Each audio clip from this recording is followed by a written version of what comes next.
नमस्कार, मैं हूं ब्रजेश और आप देख रहे हैं जी बिजनेस की खास पेशकश अब लो इंतकाम। जी हां, कश्मीर ही नहीं बल्कि पूरे देश में ऐसी ही मांग उठ रही है और वजह है रमजान के पाक महीने में भी आतंकियों, पत्थरबाजों और पाकिस्तान का अपनी नापाक हरकत से बाज न आना।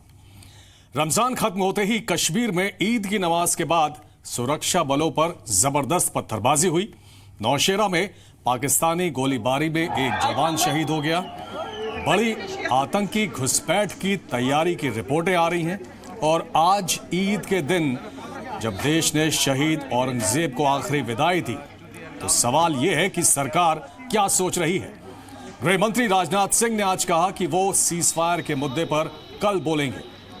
तो क्या इसका मतलब ये कि कल सीजफायर खत्म किए जाने का फैसला होगा? सीजफायर जो कश्मीर में रमजान के महीने में लिया गया था, वो सीजफायर जिस दौरान ज्यादा आतंकी हमले हुए, वो सीजफायर जिस दौरान पाकिस्तान की तरफ से ज्यादा गोलीबारी हुई, वो सीजफायर जिस दौरान कश्मीर में तबाही फैलाने की ज्यादा साजिशें हुई, और वो सीजफायर क्या कल खत्म हो जाएगा? क्या फिर औरंगजेब, विकास गुरुंग जैसे शहीदों का बदला लिया जाएगा? इसी पर आज हम बात करेंगे।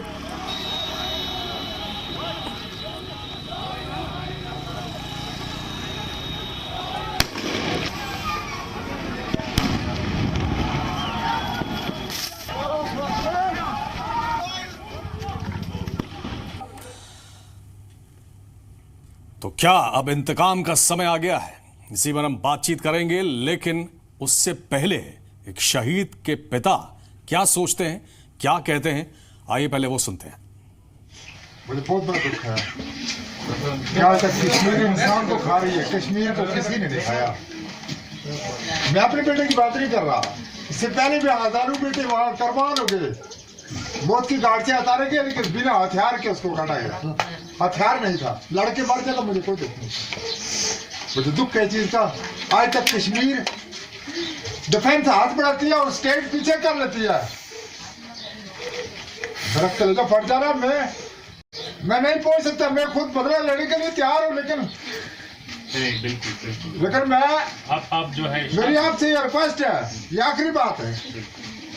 मुझे आने वाले 32 घंटे के अंदर कश्मीर में जो लटेरे हैं, अगर डिफेंस हाथ बढ़ाती है, स्टेट बोलती है मेरा पर्दा उठ गया मेरी कश्मीरियों का, उनका पर्दा में कश्मीर हमारी है, उसको आग नहीं लगानी, आग कश्मीर को नहीं लगानी, बल्कि जो कश्मीर में गुंडे घुसे हुए उनको बाहर निकालना है। बिल्कुल, उनको बाहर निकालना है। अगर किसी का पर्दा उठ जाए, अगर मेरा पर्दा को उठा रहे हैं, मुझे उठाने में उसकी कोई दिक्कत नहीं है। ये यहाँ जात पात की बात नहीं है। अगर पाकिस्तान वो अपनी जगह बैठा है, बदनाम पाकिस्तान को कश्मीर भी कर रहा है, और पाकिस्तान को मैं चाहता हूँ कि अगर उसका आता है उसको पीछे हट जाने दीजिए। बेशर्म होकर लगा हुआ है, नुकसान कर रहा है, हमारा देश का नुकसान कर रहा है। मुझे दुख है इस चीज का कि मैं और कुछ नहीं कहूंगा। मैं जो ऊपर नेता बैठे हैं, जो कश्मीर के अंदर नेता बना के बैठे हैं, ये अपनी सीट के लिए लड़ रहे हैं और दुनिया को मरवा रहे हैं। इन नेताओं को हटाया जाए यहाँ से। नरेंद्र मोदी का नहीं फैसला कर सकता, हम इसका फैसला कश्मीर में झंडा पाकिस्तान का कैसे लग सकता? हमारा झंडा क्यों नहीं लगता? नहीं, मैं समझ रहा हूँ। हमारा हिंदुस्तान का झंडा लगना चाहिए, पाकिस्तान का लगना चाहिए। हम हैं आपके साथ, ठीक है, हम हैं, बिल्कुल हैं। और ये आप ये कभी मत सोचो कि हम जो है इसको इसको नहीं जाएंगे। मेरे पलटन के जो सारे जवान हैं वो औरंगजेब, समझ पा रहे? मेरा बहादुर है ना देश के लिए। तो आपने सुना शहीद औरंगजेब के पिता क्या कह रहे थे।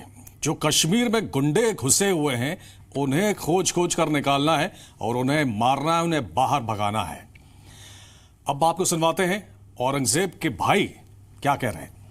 20 सेने में भर्ती होना चाहता हूँ, उस जगह अपनी पोस्टिंग करूँगा तो उन आदमी को मारूंगा। बदला चाहिए हमें, मैं पाकिस्तान से ही बदला चाहिए और उन मिलिटेंटों से ही बदला चाहिए हमें। मैं उसको उन मिलिटेंटों को छोड़ूंगा नहीं, मारूंगा नहीं। घर में मातम छाया। आज बड़ा ईद का दिन है, वो बोल रहा था तेरे लिए एक गाड़ी लूँगा और मोबाइल भी लेकर दूंगा, तू 10th अच्छे नंबर लेकर पास होना, मगर उन जालिमों ने उसको छोड़ा नहीं। मैं उनसे ये भी कहता हूँ कि मैं उधर आकर उनको मारूंगा।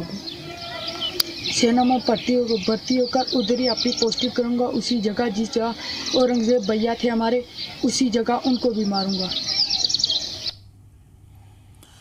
तो आपने सुना, उसका भाई शहीद हो गया, लेकिन जज्बे में कमी नहीं है। वो भी सेना में शामिल होने की बात कर रहा है। ये है कश्मीर के युवा की आवाज, असल आवाज। और वो आवाज और वो पत्थरबाज जो सेना पर पत्थर बरसाते हैं, वो शायद भटके हुए हैं। और उससे भी बड़ी बात ये कि उनको गलत रास्ते पर जाने के लिए उकसाया जा रहा है। तो जो बात कह रहे थे औरंगजेब के पिता, वो शायद इन्हीं लोगों के लिए थी कि इन गुंडों को खोजो और उन्हें मारो। चलिए हम बात करेंगे। हमारे साथ कुछ खास मेहमान इस चर्चा में राजीव जेटली हैं, प्रवक्ता बीजेपी, प्रोफेसर गौरव वल्लभ, प्रवक्ता कांग्रेस, मेजर जनरल रिटायर्ड के सिन्हा, रक्षा विशेषज्ञ। बहुत स्वागत है आप सभी का इस चर्चा में। इनामुन नबी, राजनीतिक विश्लेषक, वो भी हमारे साथ जुड़ेंगे, लेकिन अभी वो नहीं है। मेरा पहला सवाल उन्हीं से होता कि आज ईद के मौके पर तो कम से कम अपनी हरकतों से बाज आ जाते, लेकिन आज भी वही सब कुछ देखने को मिला है। सिन्हा साहब, मैं आपसे जानना चाहता हूं, सरकार ने एक नेक नियति दिखाई, इसको नेक नियति ही कहा जाए, कि महबूबा मुफ्ती ने केंद्र सरकार से अपील की कि रमजान के पाक महीने में हम सीज फायर करें। केंद्र सरकार ने उसे माना, उसे लागू किया, एक मौका दिया, लेकिन बदले में क्या मिला हम सब ने देखा है। इसी दौरान ज्यादा पत्थरबाजी भी हुई, ज्यादा फायरिंग हुई, आतंकी घुसपैठ की घटनाएं ज्यादा हुई, पाकिस्तान की तरफ से 2-2 बार सीज फायर का उल्लंघन किया गया, लगातार गोलीबारी होती रही, आज भी हुई है, इसमें एक जवान शहीद हुआ है। तो क्या अब यह मान लिया जाए कि सीज फायर वगैरह से काम चलने वाला नहीं है?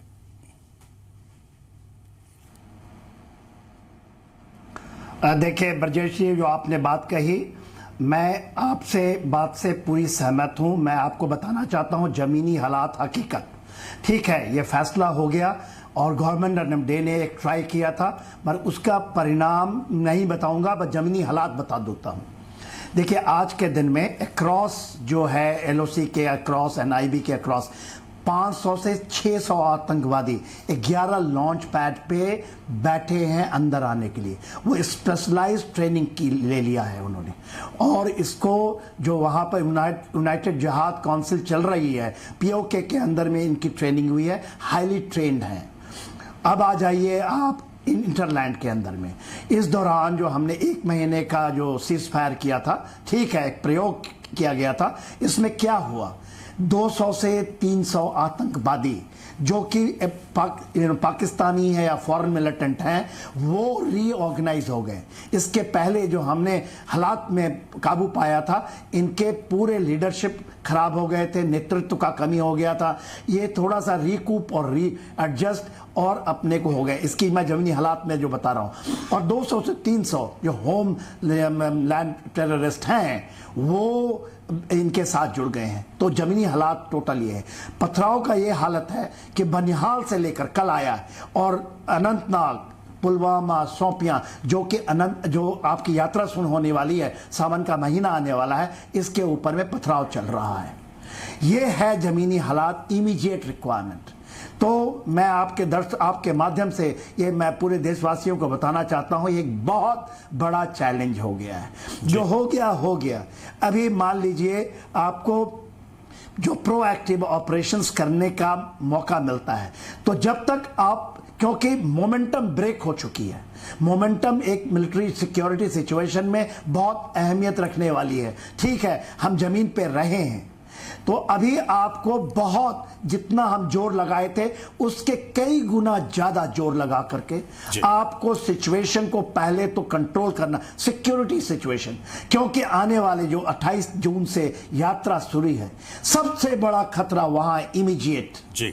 और ये खतरा ऐसा होगा कि देश को सिक्योरिटी फोर्सेस के लिए बहुत बड़ा चैलेंज है। तो लेकिन उसके लिए सोच ये है कि कोई भी गवर्नमेंट अब आंख नहीं मूंद सकती। जी बिल्कुल, बड़ा चैलेंज है राजीव जेटली। और गृह मंत्री राजनाथ सिंह ने कहा है कि सीज फायर पर वो कल बताएंगे, कल बोलेंगे। क्या उम्मीद की जाए? जो हालात बयां कर रहे हैं के सिन्हा, आपको लगता है कि वाकई सीज फायर खत्म होना चाहिए और अब इनके साथ कड़ाई से पेश आना चाहिए।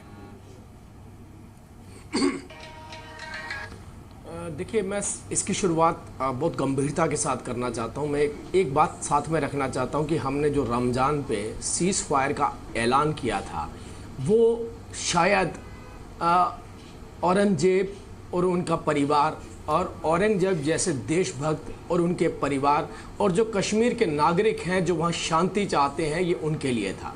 हम दो बातें अलग करके करेंगे तो ज़्यादा बेहतर है। और दूसरी तरफ आतंकवादी, जिनके लिए पहले भी हमने कहा था कोई सीज़ फायर नहीं है। अगर कोई आतंकवादी गतिविधि होती है तो आतंकवादी गतिविधियों का सर्वनाश करने के लिए हमारी आर्मी वहाँ बैठी है।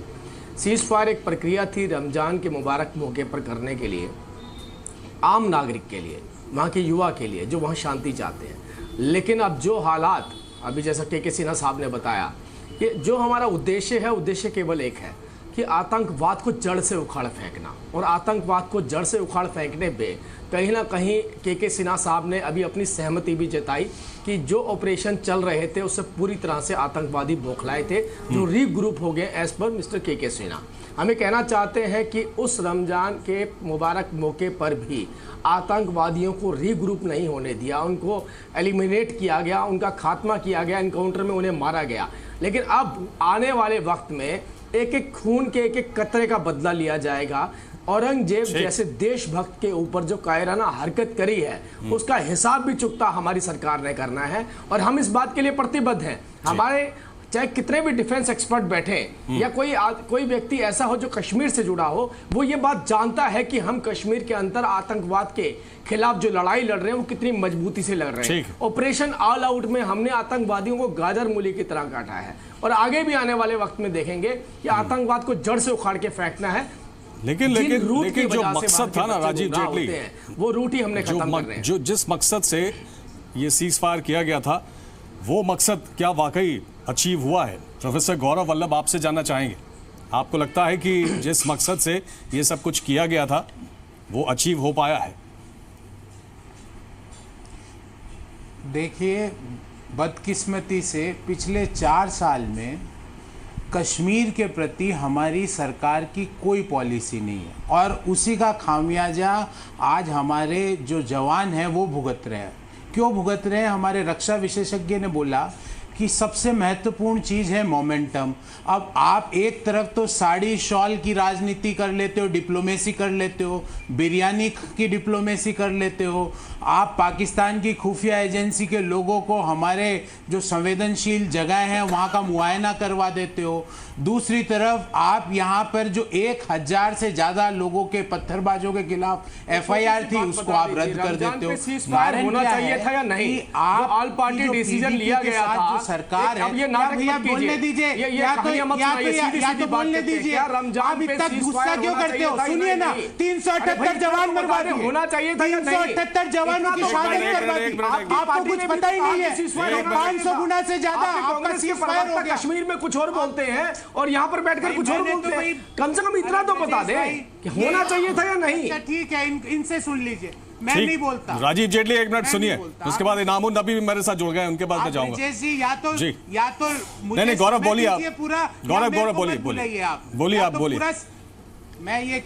मैं कह रहा हूं कि आपकी फ्लिप फ्लॉप पॉलिसी है पाकिस्तान और कश्मीर के प्रति। कारण क्या है कि एक तरफ तो पाकिस्तान के इश्यूज है, सीज फायर का जो फैसला लिया था सरकार ने वो सही था गलत था? अंदर रहने का आकर्षण इतना ज्यादा है कि पीडीपी के साथ आप छोड़ नहीं सकते। गौरव जी, तो ये पीडीपी के साथ जो वो गौरव जी, जो सीज फायर का फैसला था वो लेना चाहिए था, नहीं लेना चाहिए था? बुखारी जी जो हमारे पत्रकार, एक मिनट गौरव, वीर औरंगजेब है। गौरव, अब सवाल तो सुनिए। देखिए, नहीं जवाब देंगे, सवाल तो सुनिए। जवाब देंगे, कविता घर से लिख के लाए हैं, सवाल तो सुनिए, अपनी कविता सुनाएंगे। बोलिए। सवाल सीधा सा ये था, सीज फायर का जो फैसला था, एक मिनट गौरव, सीज फायर का जो फैसला था वो आपको क्या लगता है? जो मेरा सवाल था कि वाकई जिस मकसद से लिया गया था ये फैसला, वो अचीव हुआ है, नहीं हुआ है, हाँ या ना? ब्रजेश भाई, वो मकसद कुछ था ही नहीं। इनको तो महबूबा जो आदेश देती वो करना पड़ता है, तो महबूबा जी ने वो किया। वो बिल्कुल अचीव हुआ नहीं। इनसे अपना स्टैंड पूछिए ना, इनकी पार्टी ने ऑल पार्टी मीटिंग करके बोला गया सीज फायर करिए, इनसे अपना स्टैंड तो पूछिए। समझ ही नहीं रहे, क्यों भाग रहे हैं बात से? जो आपसे प्रश्न पूछा जा रहा है उसका जवाब देना। करवा दी, 250 से ज्यादा लोगों को मरवा दिया। तो मैं कह रहा हूं इनका कोई फैसला ही नहीं है, ये महबूबा के हाथ की कठपुतली है और इन्होंने कर दिया, जबकि हम इसके साथ नहीं थे। ये देखिए, एक तरफ हम रमजान पर सीज फायर करते हैं तो इन्हें आपत्ति होती है, दूसरी तरफ चलिए राजीव एक मिनट पे मातम मना रहे हैं, रमजान में टीवी में आ रहा हूं, एक मिनट आप डबल स्टैंडर्ड्स रखते हो। एक मिनट गौरव, आर्मी आज गौरव एक मिनट रुकिए बैटल भी लड़ रही है, एक मिनट रुकिए इंटरनल लोगों से भी लड़ रही है। गौरव एक मिनट रुकिए। इनामुल नबी एक मिनट इनामुल नबी आपसे जानना चाहते हैं, आज ईद का पाक त्योहार था, पूरा रमजान के दौरान आप लोग वहां पे लोग माने नहीं, पत्थरबाजी की घटना लगातार होती रही, आज भी नहीं माने, आज भी पत्थरबाजी उन्होंने की, आज भी पाकिस्तान की तरफ से फायरिंग की गई, और जब एक्शन होता है तब फिर बुरा भला कहा जाता है सेना को, सरकार को। इनामुल नबी देखिए, आपके सवाल का जवाब देने से पहले मैं एक चीज यहाँ पर कांग्रेस के प्रवक्ता को क्लियर कर दूं। जब यहाँ पर ऑल पार्टीज मीटिंग हुई थी, तब जब ये फैसला लिया गया था कि हम सेंटर को परसू करेंगे यूनिलैटरल सीज फायर के, तो उसमें कांग्रेस बराबर सपोर्ट में थी। इनफैक्ट कांग्रेस के कई प्रवक्ताओं ने, जो स्टेट के प्रवक्ताओं ने, उन्होंने मीडिया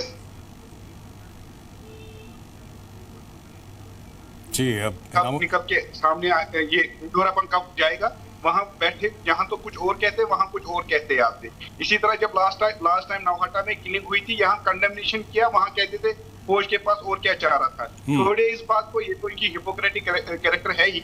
आपके सवाल के जवाब में आपको बता दूं कि आपको पता होगा जनाब, जब ये यूनिलैटरल सीज फायर की अनाउंसमेंट हुई, आपके साथ भी हमने डिबेट किया, हमने इसको वेलकम करते हुए ये उम्मीद जाहिर की थी शायद इस ये जो यूनिलैटरल सीज फायर है एक बहुत बड़ा कदम था, ये एक प्रोसेस बनकर डिवॉल्व होगा।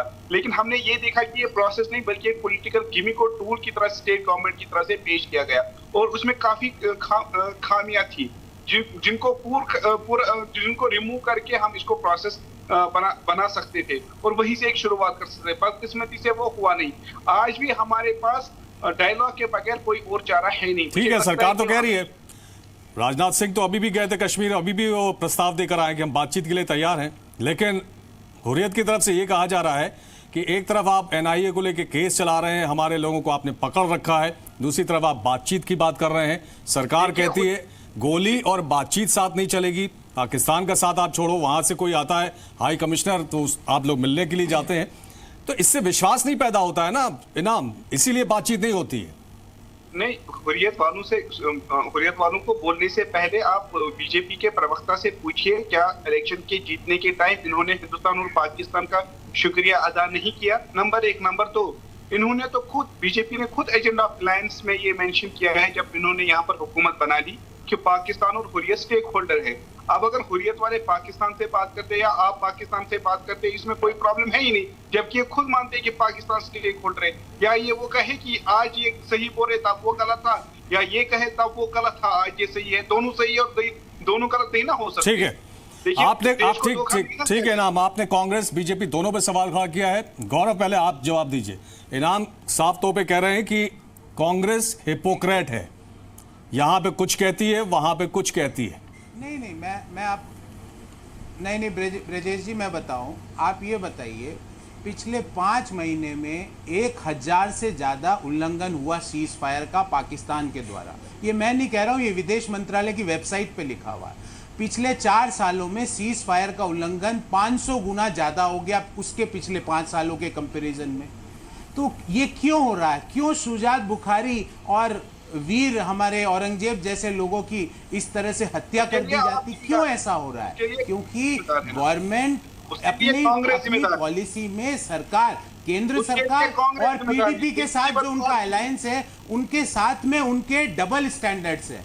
यहां पर वो कुछ बोलते हैं, वहां पे कॉन्ट्राडिक्ट उनके इंटरेस्ट है। तो भारतीय जनता पार्टी एक प्रॉब्लम में उठा रहे हैं कि यहाँ पे अगर देश को ज्यादा ध्यान दे तो वहाँ पे जम्मू कश्मीर में सत्ता चले जाए, तो ये सत्ता को जाने नहीं देना चाहते, तो अभी इनके पास कोई चारा ही नहीं बोलते हैं और यहाँ पे नकली बात करते हैं, क्यों ये ओरिजिनल बात करते हैं, नहीं आते, वहाँ असली बात करते हैं। पहली बार ऐसा हुआ है पिछले 4 साल में कश्मीर के बारे में क्या नीति है, नकली विचारधारा दिल्ली में लेकर आते हैं, चैनल पे दिल्ली वाला चेहरा जो है वो भी पार्टी के रिप्रेजेंटेटिव से आपका जो कश्मीर के संदर्भ में आपकी क्या नीति है, आप कैसे आगे बढ़ रहे हो, आपने कश्मीर कोई नीति नहीं है, ये एक तरह से डिजास्टर मैनेजमेंट की तरह 10 सालों से इस देश ने भुगता है, 10 सालों से भुगता है इस देश ने।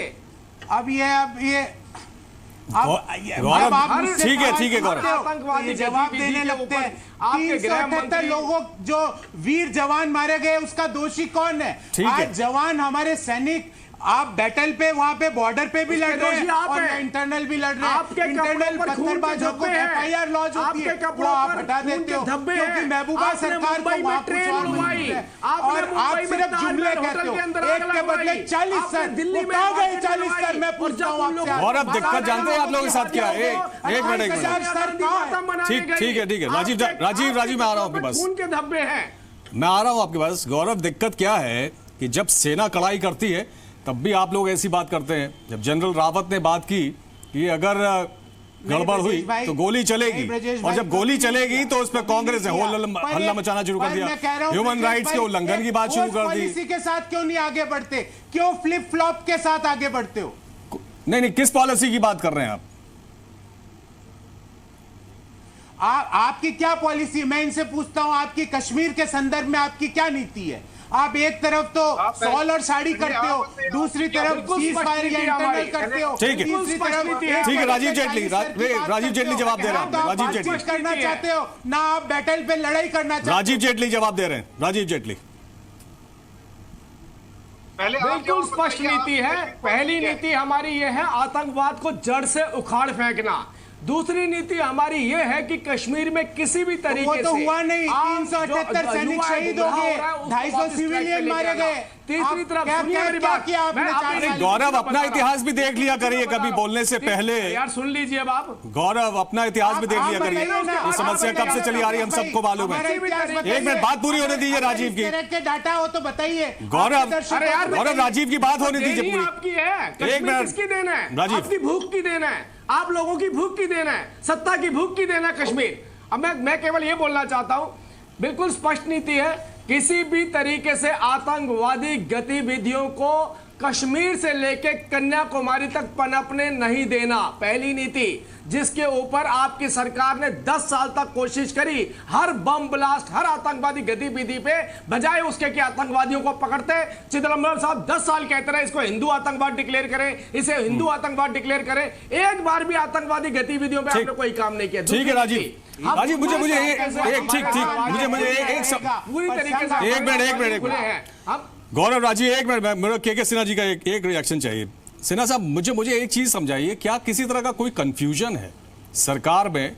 किसी बात का कंफ्यूजन है? राजनाथ सिंह कहते हैं कि जब पत्थरबाजों की बात होती है तो 11 सितंबर 2017 का उनका स्टेटमेंट है, उन्होंने कहा था कि जिन युवाओं ने गलतियां की उनसे अपराधियों जैसा व्यवहार ना किया जाए।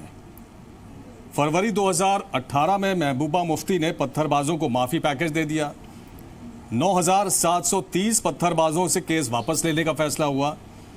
जून 2018 में राजनाथ सिंह कहते हैं कि बच्चों से गलतियां हो जाती हैं, इसलिए उनसे केस वापस लिया गया है। अब इससे सेना को क्या मैसेज जाता है?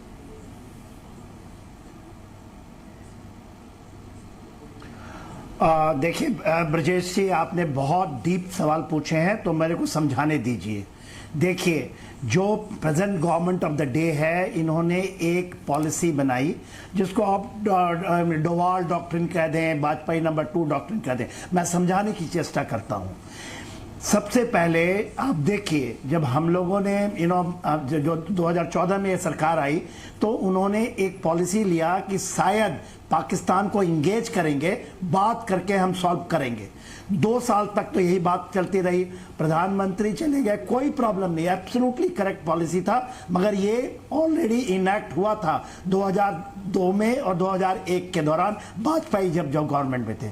उस समय भी जब वो गए थे लाहौर में बस लेकर के तो कारगिल हुआ था। इस बार आप देखिए प्रधानमंत्री लाहौर गए, वो आए अफगानिस्तान से लाहौर, और ये बिहेस्ट ऑफ बहुत प्रेशर के ऊपर में हो रहा था। क्या हुआ, आपकी पठानकोट हो गई, उरी हो गई।